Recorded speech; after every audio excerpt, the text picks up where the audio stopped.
Essick, or at least his campaign managers, really just lied and ran a pro-reform campaign. Hello and welcome to If Grapes Could Talk, your one and only source into the corrupt lives of wine country's elite. And who am I? Why is Sonoma County Sheriff Mark Essick a Grotsky Little Byotch? Well, those and many others are secrets I will happily tell. As always, before we begin, I must remind you that this series is about real people and real corruption, and therefore can be quite upsetting. Today's content warning is for police brutality, which goes hand in hand with racial discrimination. We will also be touching on the theme of misogyny. And I think the roughest part about today's episode is that some of the more disturbing stories that I need to allude to do involve harm against children. That being said, I don't go into graphic depictions of police brutality for the same reasons that I don't go into graphic depictions of sexual violence. My target audience are people that already believe that there's a problem, believe the people that have bravely come forward to share their stories, and are ready to move on and learn more about how and why these atrocities happen so that we can start doing something to prevent them. For today's episode, I'm going to use the 5 key takeaways format and basically tell you the 5 main things that I took away from my recent research into Sonoma County Sheriff Mark Essick as part of my investigation into the allegations against the former mayor of Windsor, Dominic Foppoli. When someone is able to commit acts of sexual violence for about 20 years, people of course question, well, why didn't law enforcement do anything? And the law enforcement in the case of Dominic Foppoli, who lived in Windsor, Sonoma County Sheriff had jurisdiction over Windsor, so that's the law enforcement agency that would have been responsible for doing something. And so Mark Essick is a relevant figure because even before he was the Sonoma County Sheriff, he was a prominent law enforcement official in the town of Windsor, specifically as part of the contract that the town of Windsor had with the Sonoma County Sheriff's Office. I certainly could say more about Mark Essick, but I really am forcing myself to distill all of this information into what, in my opinion, are the 5 most important things. And I'm going to start with what I actually think is the most important thing when we're talking about law enforcement, and that is the Sonoma County Sheriff's Office record of police brutality and lack of transparency under Mark Essick's leadership since he was elected in 2018. This was a really big election. It was actually the first time since 1990 that there had even been a contested sheriff's election in Sonoma County. And it seems that the reason this happened was the shooting of 13-year-old Andy Lopez at the hands of Sheriff Officer Eric Gelhaus. Mark Essick was elected actually the same year that the county paid about a $3 million settlement to the Lopez family. And Essick, or at least his campaign managers, very aware of the political climate that they were campaigning in, really just lied and ran a pro-reform campaign. Here's a quote for like an op-ed article that he wrote for the North Bay Bohemian. The Sonoma County Sheriff's Office needs to get back to basics, put public safety first, make sure we're fair and accountable, and build partnerships to better engage with the communities we serve. That really sounds like a candidate who would embrace increased transparency in order to rebuild trust following very heated in public discourse about the need for police to be kinder and gentler with the community. And so again, Mark Essick was only elected in 2018, so certainly this problem with the Sonoma County Sheriff's Office predates him. However, as Katie Finnegan wrote for the Sonoma Sun, the problem has gotten worse under Mark Essick. The need for greater accountability and transparency is especially urgent given the rising number of killings by deputies since Mark Essick took office in 2019. That toll currently sits at 9, which researchers say is a record high. And so you'd think, given his platform of wanting to rebuild trust, if there's an increase in violence, he would want the opportunity to have transparency with the public to explain what happened. But instead, he has fought back ruthlessly against attempts by the public to increase transparency. For example, the IOLERO, what Sonoma County does have as far as an oversight agency, they recently shared via the Press Democrat that as far as the internal investigations that the sheriff's office does into police misconduct, those are really insubstantial. So if we look at the campaign and the actions of Mark Essick, he lied to the public by running a reform campaign, then actually there was a spike in violence and a decrease in transparency. So basically the opposite of what you would expect from a reform candidate who followed through on their campaign promises. The second key takeaway is that while there seems to be a shared understanding amongst the people of Sonoma County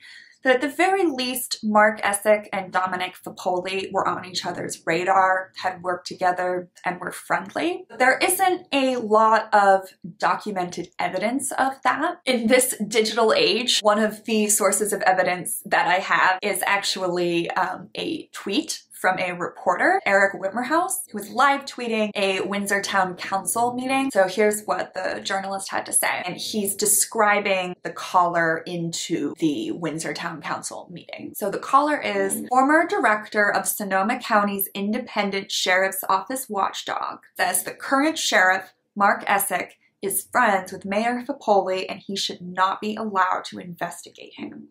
I watched that meeting. I do remember that caller. The third thing that I took away from my research into Mark Essick was that he has a history of misogyny. The first time that I noticed that he had misogynistic tendencies was when I read about his refusal to enforce Dr. Sundari Mays' health order. And it wasn't just that he did it, it was the way that he spoke about it. So here's a quote that I, again, pulled from Press Democrat coverage. "The curve has been flattened. Hospitals were not overrun with patients. We have dramatically increased testing, which verified the infection rate in Sonoma County is under control and decreasing. Yet we continue to see successive public health orders that contain inconsistent restrictions on business and personal activities without explanation." You see here Mark Essick trying to do the doctor's job for her. He's evaluating the evidence and he's saying that his evaluation of that evidence is more credible than that of a public health official. And that sense of entitlement to get to act on your opinion and not defer to your colleagues' expertise is very much, in my opinion, a demonstration of toxic misogyny, because I don't think he would feel as comfortable doing that had the public health official been a man.